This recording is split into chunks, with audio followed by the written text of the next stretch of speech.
Today on Dr. Phil, no one was prepared You're a cop. for this shocking revelation. And you are a heroin addict.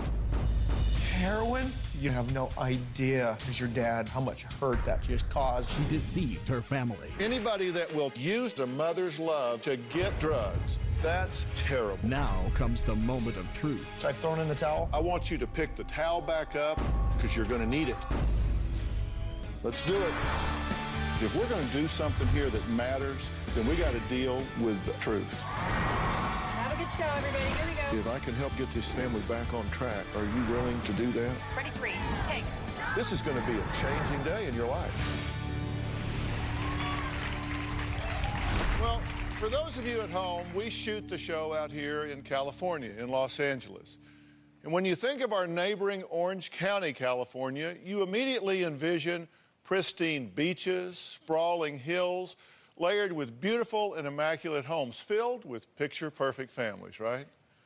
Well, my first guests live in this beautiful community and fit the image and facade that comes with living there.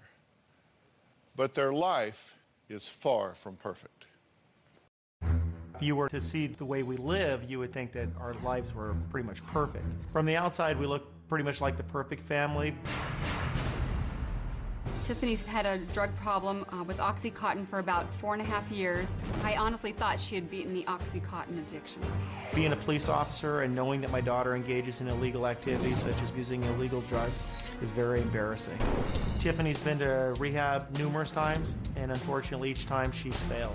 No parent likes to admit the fact that they may have a child that's addicted to drugs. Tiffany has a problem when she's using the drug that she turns into two different people. She's like Dr. Jekyll, Mr. Hyde. She'll be talking to you fine, and then she'll turn around to somebody else and pretty much just rip their head off. I'm fed up with Tiffany. We've tried everything we can to give her what we can afford to give her. One of my worst fears is coming in and finding Tiffany dead. Look, there comes a point, Ken, Susie, you guys love this girl, right? I mean, this is your daughter, and you love her, and she has had a rough go. She's made some bad choices, and she has to own all of those choices. But I want to be very real about what happens when we're dealing with somebody with a drug history. It doesn't happen in isolation. You are not responsible for her doing drugs. You're not responsible for her doing drugs. That's not what I'm saying at all. But when you have a young person with this kind of history, they don't do it in a vacuum. They do it with their family around them. And your reactions have contributed to it, either positively or negatively. And I want you, before we even start, before we even talk to her, I want you to grade your own papers.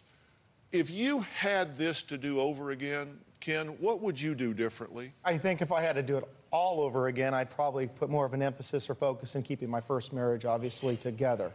Or staying married to Susie back years ago when I made the choice to leave.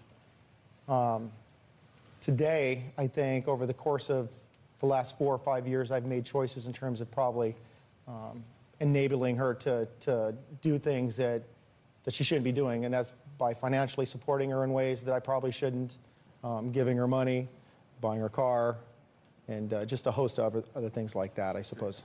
When you say that you have enabled her, that's kind of a buzzword everybody uses, but you get what that means is by you financially giving her money, particularly on the heels of her crashing in an effort to get her back up, that you are empowering her to self-destruct. Do you get that? Yes. Because you say, well, but I mean, she's in the ditch here. I got to get her out of the ditch. No, it's in that ditch that she may face the fact that she has to make different choices. But if you come along and she totals a car, for example, and you buy her a new one, then listen, kids learn what they live. That's a bad fact, right? And you thought she was completely clean until we called you and said she had written us and said that she wasn't actually clean. Right. So how did you miss this? Has she been out of your orbit? Has she been away from you? Actually, she had just been in a rehab center, and she checked herself out. She wanted to come home because she was hurting so bad with a migraine headache, and the facility wouldn't give her aspirin. She wanted just a Tylenol or something for the headache, and they would not give her the aspirin. So that's the story she told us. That's what I think. I don't know any different than that, but that's what I thought. Let's assume that's true, and I think that's complete crap. But okay. So. I mean, let's. Okay. But let's assume, for argument's sake, it's true. So she checks herself out, AMA.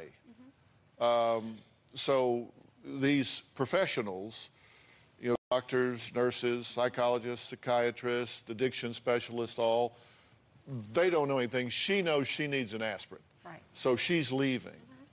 And she comes where? She calls me to come pick her up. And you? And I picked her up. And take her? Back to her boyfriend's house. Okay, so you're her taxi cab. Well, she basically told me if I didn't come, he would come when he got off work. That was just the point. Did you think about calling him and saying, hey, we don't need to be doing this. She needs to stay right where she is and not having a ride.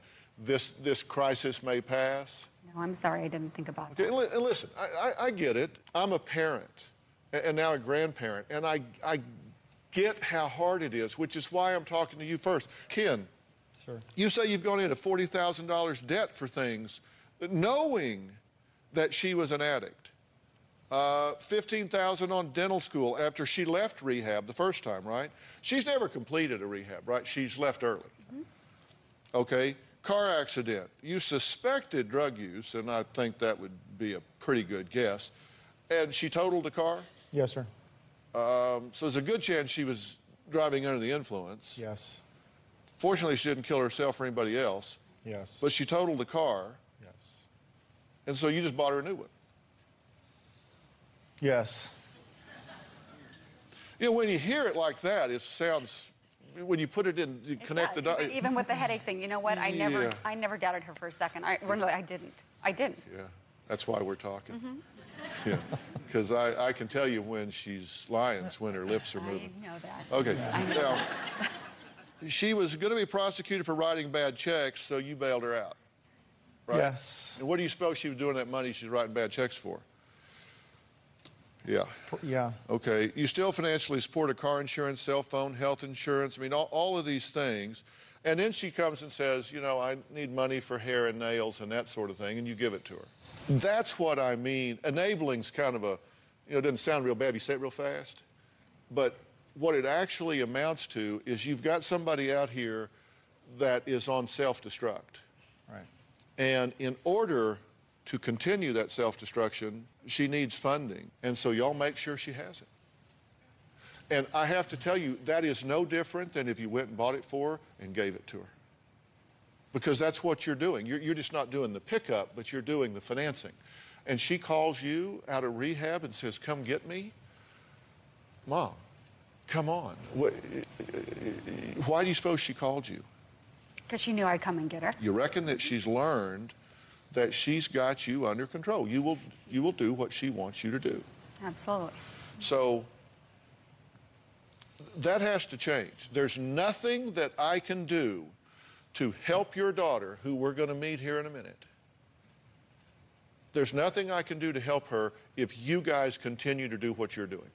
If you do what you're doing, I might as well thank you for coming, wish you the best, refer you to a good funeral home, and send you on your way, because she will die, and you will be guilty in your own minds and hearts for the rest of your life, simply because we've had this one conversation. You didn't choose the drugs, but you're either going to be part of the problem or part of the solution. I want you to be part of the solution. We'll meet Tiffany after the break.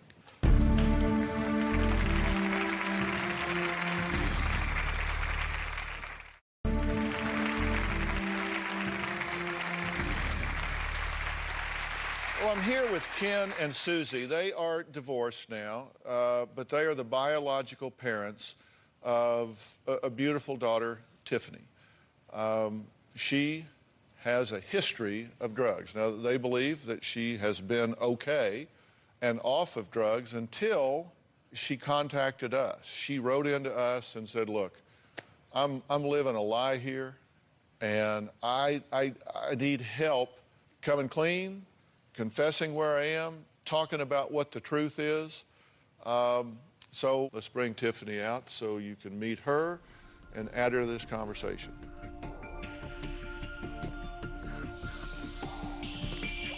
Tiffany, Dr. Phil, how are you? Have a seat right here. You wrote me a letter. Why now? Why me?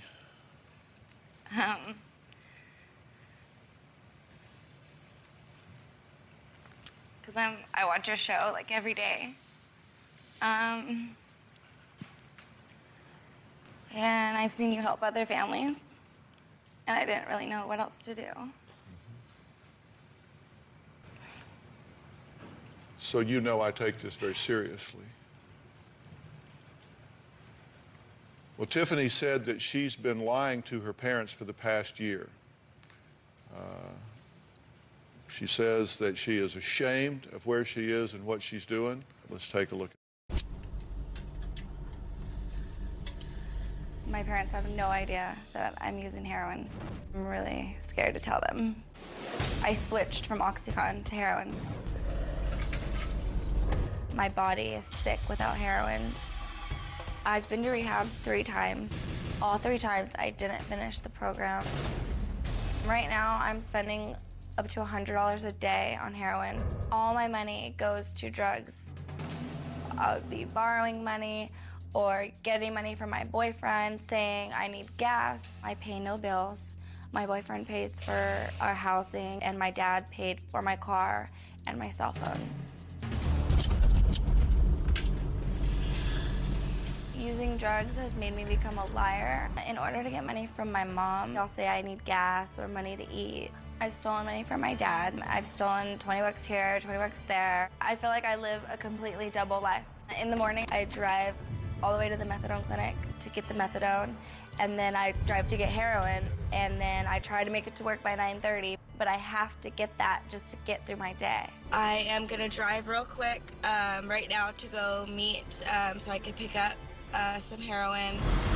On my lunch break, I go out to my car to use heroin. I don't even eat lunch on my break. I feel guilty, and I feel like I'm wasting my life. I feel like I'm not ever gonna accomplish anything. I'm so scared, and I never thought my life would end up this way. I don't wanna do this anymore. It's always like this, running around and back and forth. I have to go get something just to make it, you know, through the day.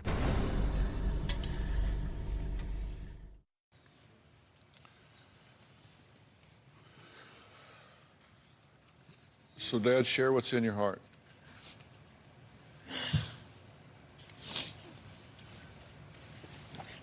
I'm sorry. Really? I can't even talk. It's all right. Just talk through the tears. It's all right. Heroin? Oh, man. I don't know what to say. And honey, that just, you have no idea as your dad what that makes me feel, or how much hurt that just caused. You know, and some of the things that you just said regarding your stealing and doing what you're doing on your lunches. Just living a lie like that. But half the time in the morning when I go, I just do it to feel normal. Like, it's not fun anymore. It's not. Like, people think, like, oh, doing drugs, fun, friends, partying. It's not. It's my survival. It's to function. It's to feel normal, to go be able to take a shower and to go to work and make it through the day without being really sick. See, you know, and I don't understand, Dr. Phil, where she's coming with feeling normal and stuff. When you get sick, when you've done the detox a couple times, that's what you're talking about? Yeah. But yeah, you've failed rehab twice because you've chosen to take yourself out of rehab? Really? I didn't give enough time for... It takes, like, doctors have told me that it takes, like, up to a month to feel normal, for your body to feel normal again. And I gave in because I just wanted to feel normal. What do you want to say? I'm in shock. I didn't know that she was still doing this. I thought she was fine. I mean, she got a job working at another dentist office not too long ago. Right when she got out of the rehab facility, she Yeah. went right away and got a job so she would pacify us, make us think that things were okay. She hasn't come around my home because of a relationship or lack of with her stepmother. And that's I was why told I was not welcome in your home. you're not when you're under Okay. the influence or using No, drugs. but you guys thought I was clean, and I was told I was not welcome in your home. And you did not know that I was using. Well, I knew the other day after you The did other your- day, yeah. no, I was told I was not welcome in your home when you guys thought that I was clean. No, but when you came to the home and you were told you weren't welcomed, it was because how you acted at the house and I'm not talking about on Sunday. Okay, I'm talking back when you disrespected Christy by yelling at her in our home and It acting the way wasn't you just did. me. Regardless, that's what you can't Okay. come into our home and talk to Christy like that and expect that you're going to have open arms when you come through the door. This is the problem. They think that we have family issues because of the drugs, just because of the drugs. We do. No. That's a cop-out, Tiffany. No. Yes, because when you're not under the influence and you're a pretty young girl that's sober, we never have issues or problems. Other than I know you're gonna resort back and you're gonna say it's because We've always had issues with my stepmother before drugs. Are you kidding me right now? Are you kidding me when you said that you haven't had a relationship with Christy before? On When she's and helped off, you on and detox? off. Yeah, it's on when you want it to On be and on, and off, it's off but when you're having issues. That's not true. It I'll is tell you true. what, we're going to take a super quick break here, and we're going to add this stepmother, Christy, and we're going to talk this out and figure out whether there's a plan we can move forward here when we come back.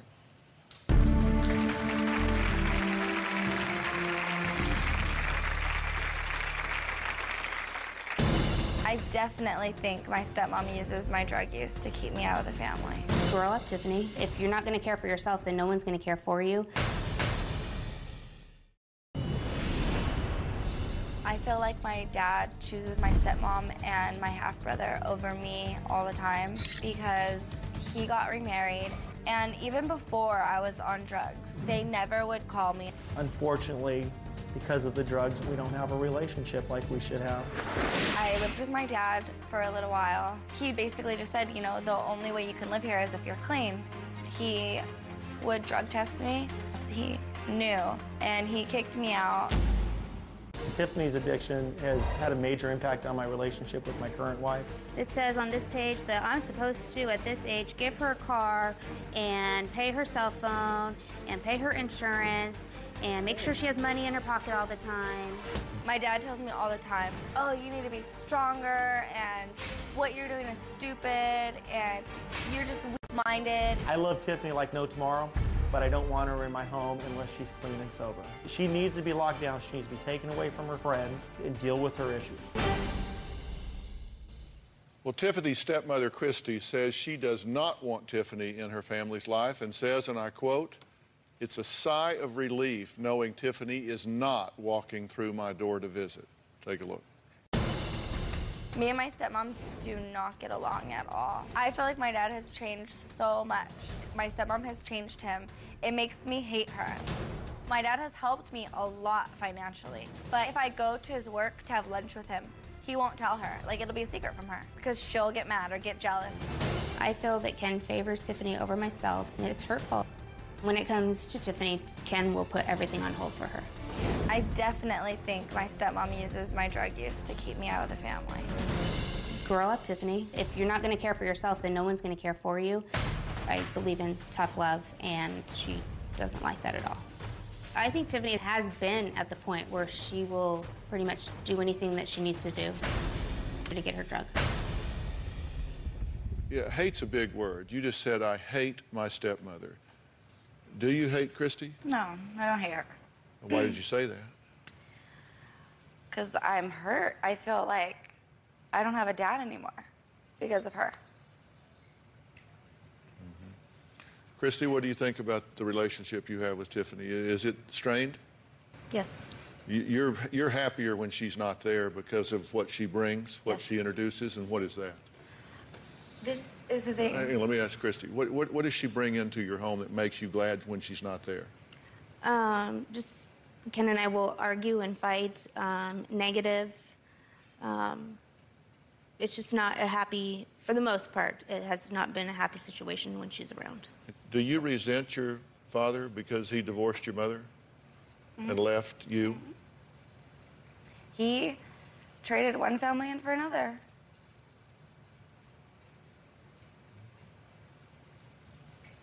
Even before my drugs, she has said, I am jealous of you and your father's relationship because me and my dad weren't close growing up.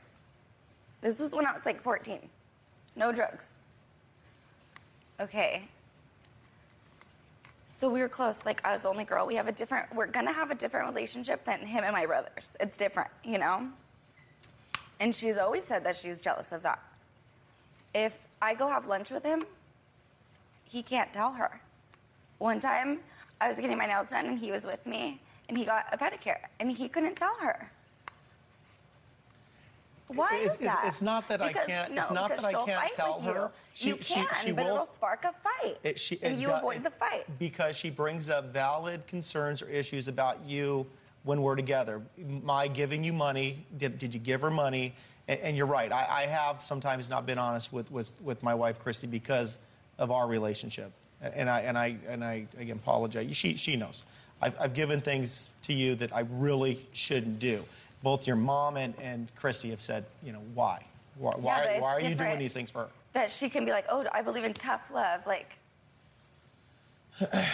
Obviously, like, she's been right though. Okay. I mean, but it's like, I feel like I have a mom, I have a dad. Like, I don't need another tough person on my case every day. Like. Well, you can be my stepmom, and she's like, I want to be your friend. The problem is we haven't been as tough as Christy. No, but I'm not gonna. With our relationship, how it is, like, I didn't grow up with a stepmom, like, knowing, like, oh, my second mom. Like, it wasn't like that. She came into my life, and I was like, oh, say hi to your new mom. Like, my dad told me, I'll never get remarried. I'll make sure that you guys, like, say it's okay and like her and approve. And you went and got engaged and didn't tell us, okay? I remember, we're engaged, coming home. Okay, she got pregnant. The way I found out,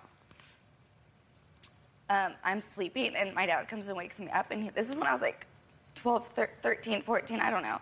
Hey, by the way, her family is coming over today, so just a heads up, she's pregnant. Like, are you kidding me? I honestly don't remember that. You don't remember anything, though. I do, and it hurts. You don't remember nothing. Is that your theory of why you've chosen to medicate yourself? No, I don't blame that on anybody. What do you blame it on? Because that's what we're talking about here. The fact is you are a heroin addict, and you did heroin today, correct? This morning. You've done heroin this morning before you came here. We'll be right back.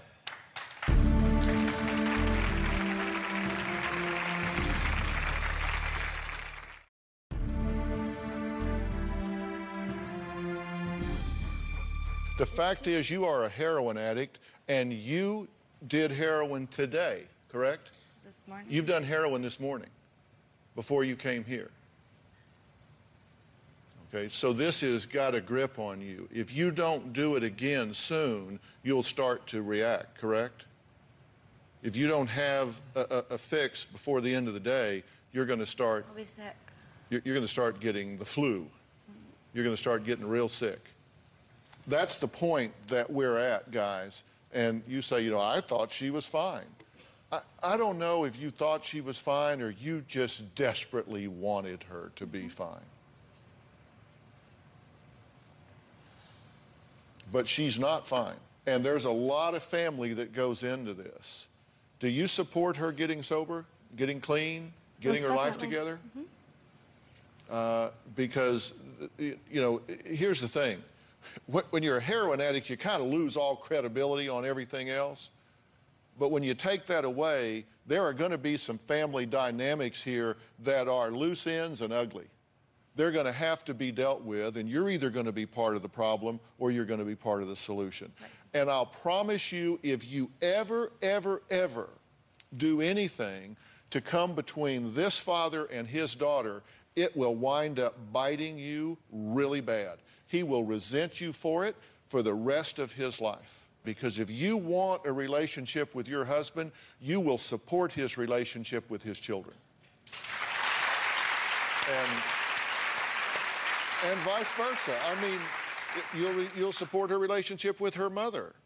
And you will support her relationship in treating his current wife with dignity and respect, whether you like her or whether you don't. I don't know how y'all get along. I don't really know of one thing in this family that's working well right now. It's just like we're in denial here. It's just like look straight ahead and there are no problems on the sides, but there are.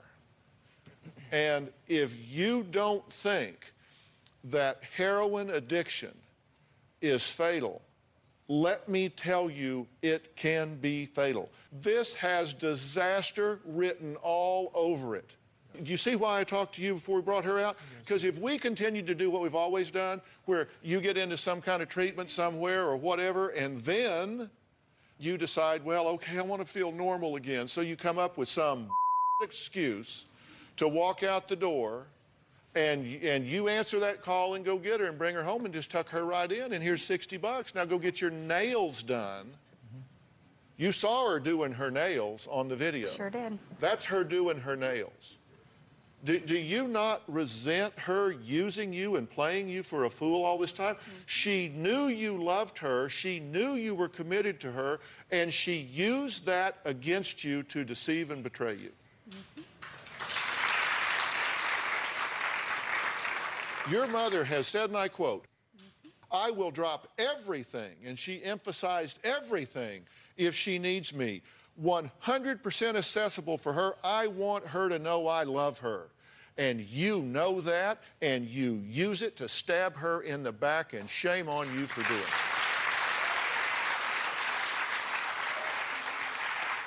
it. Anybody that will take something as pure as a mother's love and use it to get to drugs and betray her, that's terrible. She says if you can't afford to eat, she will cook for you. She takes you to the methadone clinic. Oh, come on. That is what I think of that. That has to be over. That is the relationship you have had. It is now shut down. It is ripped in half. Because if they're not willing to do what I am asking them to do, I wouldn't touch you with a 10-foot pole. I wouldn't touch you with a 10-foot pole. Because you need somebody to tell you the truth. And the truth is you are a spoiled brat, Missy, and they have spoiled you. And so you come out here in your self-righteous, sanctimonious way and criticize the manner in which they parent and the fact that your father deceived you. You're the biggest liar in the building. Do you get that? Don't roll your eyes and look at me. I'm telling you the truth. If there's anything I'm telling you that won't withstand challenge, then bring it on. I want to hear it. I want to hear it. I'm telling you, you're the biggest liar in the building. Now, you tell me I'm wrong. I know I am. I'll be right back.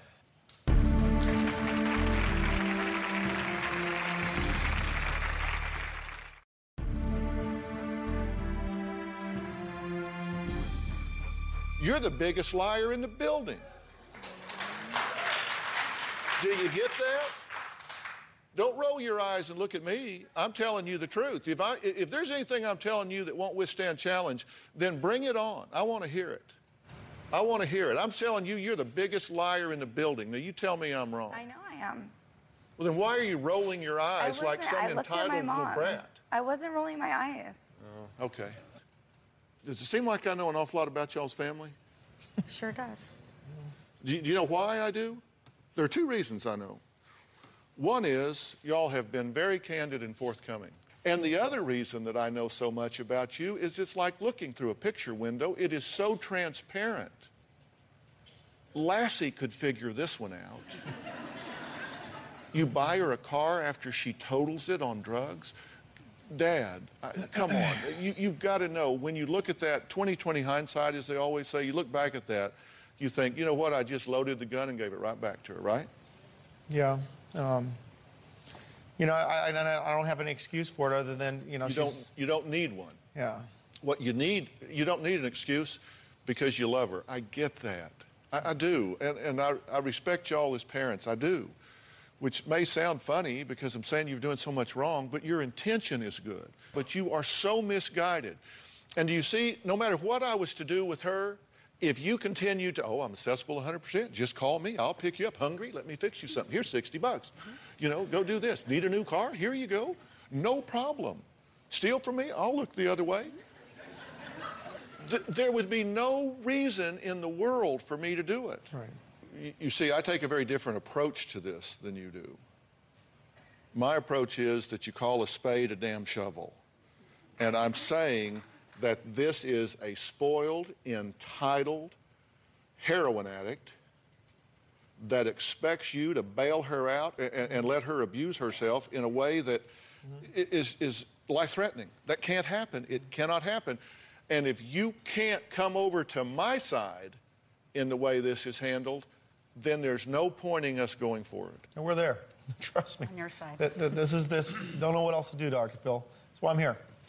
I mean, I think I mentioned I've thrown in the towel. I don't know what else to do for my daughter. I want you to pick the towel back up and put it around your neck because you're going to need it. You're going to need it. You're a cop. Yes, sir. I need you to bring the professional skepticism to this that you would if you picked up one of these people's kids. And you know what? If you love her, and I know that you do, and I believe that you do as well. I think you've come to know this child, and I think you love her. She needs to know that this is the last time around the track, that you're not going to do this with her anymore. Right. And so I'm going to tell you what I'm going to do. I'm going to dismiss y'all right now. I want you guys to go back to the green room without me. And I want you to have a conversation among yourselves back there. And you're either going to come back out here and tell me that everybody's on the same page here. No more coddling this kid. She goes where she needs to go for however long she needs to go, and she has to do whatever she has to do. And let me tell you something. It ain't some 28-day wonder.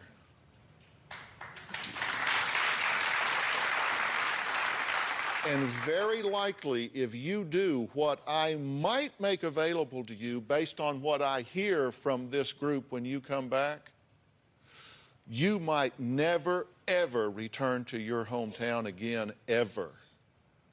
Because that's where you do drugs. That's where you get the stuff. That's where your triggers are. That's where it happens. I'm talking about, we're not going to do this just to kind of fill the square and make nice television.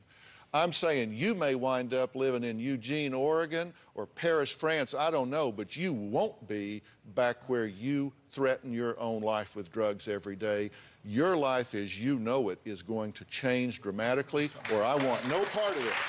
I want no part of this if we're not going all the way. And so you guys, I'm not going to waste the resources. I want you guys to go back. Bones, AJ, I want to take these guys back. We will shut this show down and let you speak as a family. And we're just going to take a big, long break until you get back.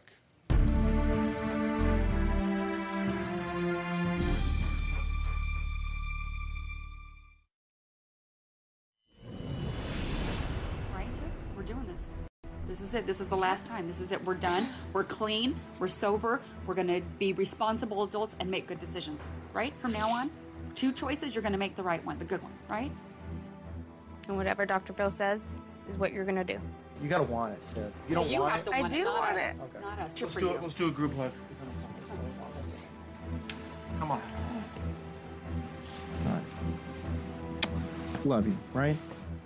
We're in agreement. We're in. Whatever we got to do. We're in.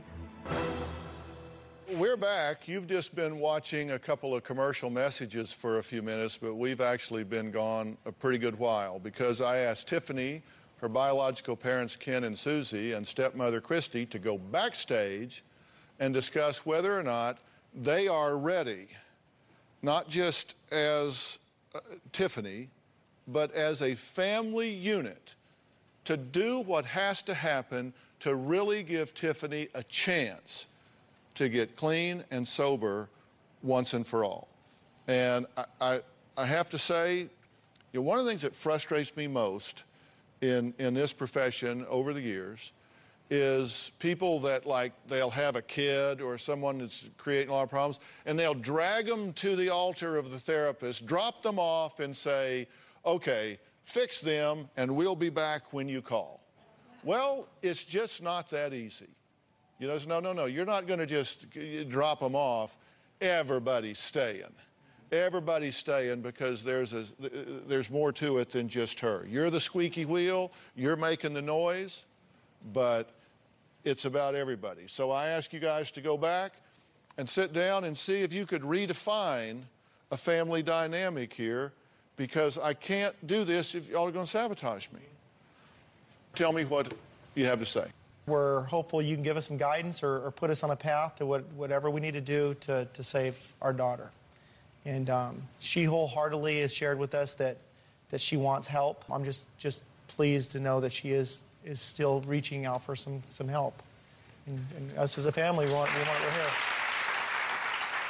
And I feel, I'm going to go, and you've enlightened me a lot on some of the things that I've done, that I've recognized that I guess the car and the monies and all those things, I think we're going to come to grips with that as well. Now, I want you to look me in the eye and tell me, I said I was 100% accessible to her. Oh, 110% I'm doing this. She's done. You get it. I get You're it. tired of I being get it. used. You're tired of being manipulated. You're Done. tired of her using your love as a mother against you. Done. You're done. Oh, done. No cars, no money, no Done. excuses. You're through parenting out of guilt. She can live under a bridge. Because you've been parenting from guilt. Done. You're behind this 100%. Yes, You want to do this? I do. There's no leaving this time. You start making noise about leaving, we'll get a 5150 commitment, put your ass right back where you were. There you go. And you understand that they're now on my side, Yep. and I'm on your side. So we're all pulling for you.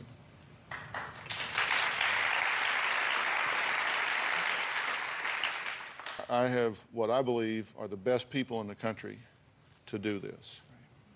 Rich, women, stand up if you would. I've worked with Rich for a number of years. He is now, he's part of our team here.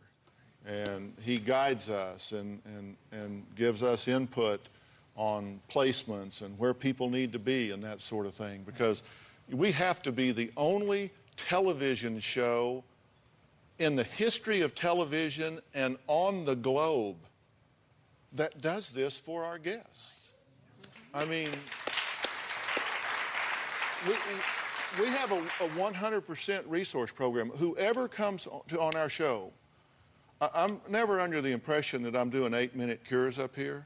I don't think I've cured your family dynamic. What I've tried to do is be a compass for you, an emotional compass that gives you a wake-up call, gets your attention, and points you in the right direction. And then I'm going to provide, through their help, resources to empower you as a family to be a positive instead of a negative in this. So you're going to have to do a lot of work in her absence.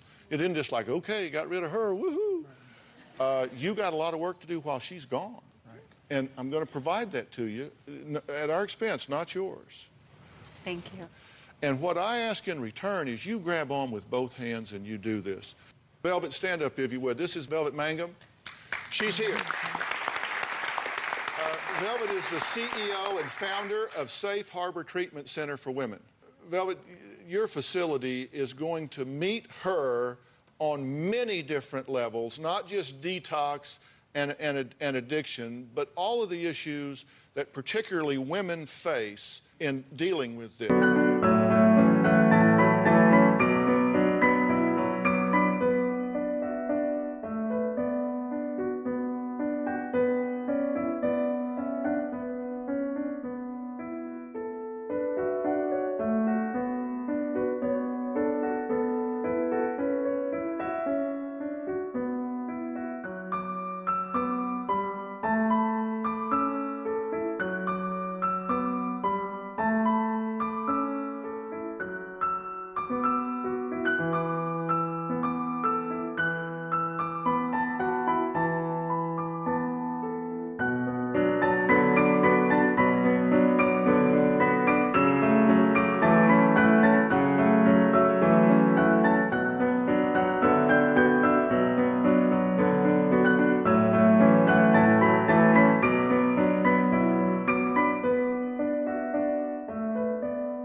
Talk about that a little bit. Absolutely. There's a long process to recovery, and it begins with admission, and that's what this family's done today. You are burning the bridge behind you right here, as scary as that is. We've done this before. Okay? All right. Deal. We'll be right back.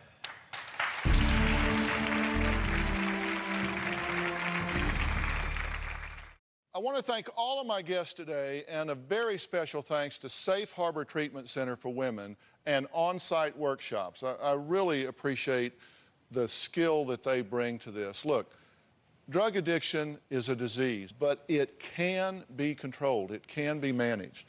We've got lots of resources on drphil.com. So if you're in that situation yourself or somebody you love, go there, but it doesn't get better with time. Don't put it off. Thanks for being here.